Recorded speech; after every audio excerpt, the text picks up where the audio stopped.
Magre-report si Eli Dumabok sa Zamboanga Peninsula. Eli, kamusta kayo dyan?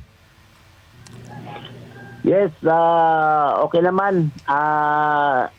Inalis na nga kagabi ng LGU Zamboanga City yung tsunami warning at ibig sabihin ay pinababalik na ng pamahalang lungsod yung mga residenteng nagsilikas kahapon sa mga coastal area ng Western Mindanao region, particular itong Zamboanga City dahil nga sa lifted itong tsunami warning ng PBOX.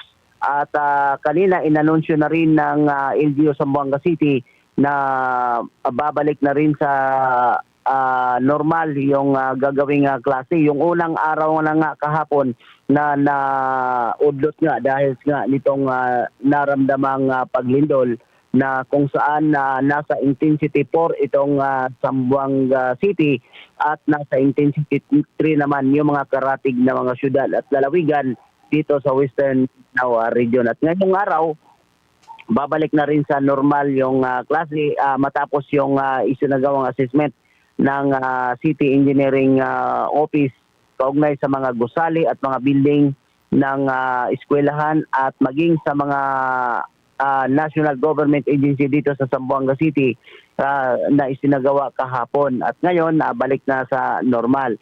Ang panawagan lang ng LGU Zamboanga City na maging mapagmatyag pa rin sa posibleng mga kalamiting ma-encounter dito sa Zamboanga City dahil nga nitong climate change.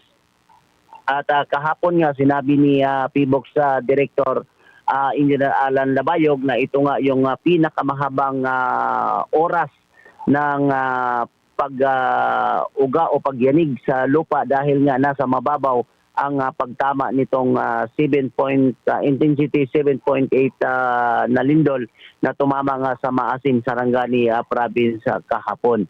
At wala namang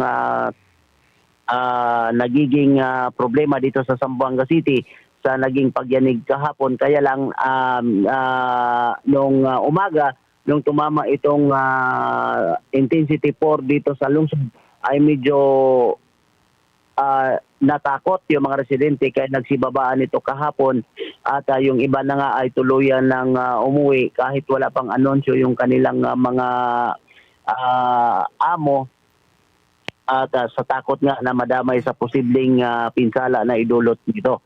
At pero ngayon ay normal na yung sitwasyon dito at yung mga residente na nagsilikas kahapon ay pinababalik na nga ng LGU Zamboanga City. Yun muna yung update dito sa bahagi ng Zamboanga City na may kaugnayan nga sa nangyaring pagyanig kahapon. Eli Dumabok para sa 100% balita. Bagay Eli, yung Zamboanga medyo malayo-layo. Pero gaano kalakas ang magnitude na naramdaman sa Zamboanga Peninsula o Zamboanga City?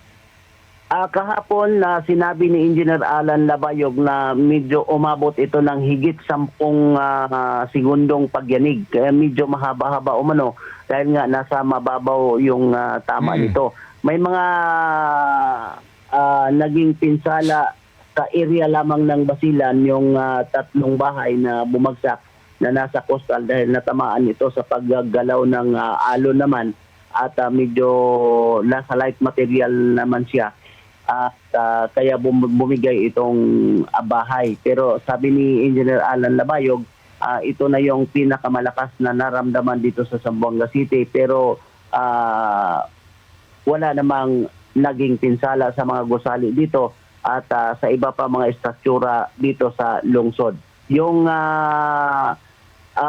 mga karatig, lalo na itong Sibuko, ay sa Zamboanga, ito yung 3rd district ng Zamboanga del Norte na halos nakadikit sa Zamboanga City, ay sa ngayon ay hindi pa sila magpapapasok ng mga estudyante at sa LGU o yung pagpasok ng mga empleyado ng LGU dahil kahapon may mga naging crack umano yung kanilang mga gusali at patuloy pa yung kanilang pagsusuri sa araw na ito para tiyakin naligtas na yung kanilang mga building sakaling babalik yung mga empleyado at kung sakaling babalik yung mga estudyante sa kanilang silid-aralan ang ngayong araw. Ayun. Sige, Eli. Maraming salamat. Ingat kayo dyan. Ano ha?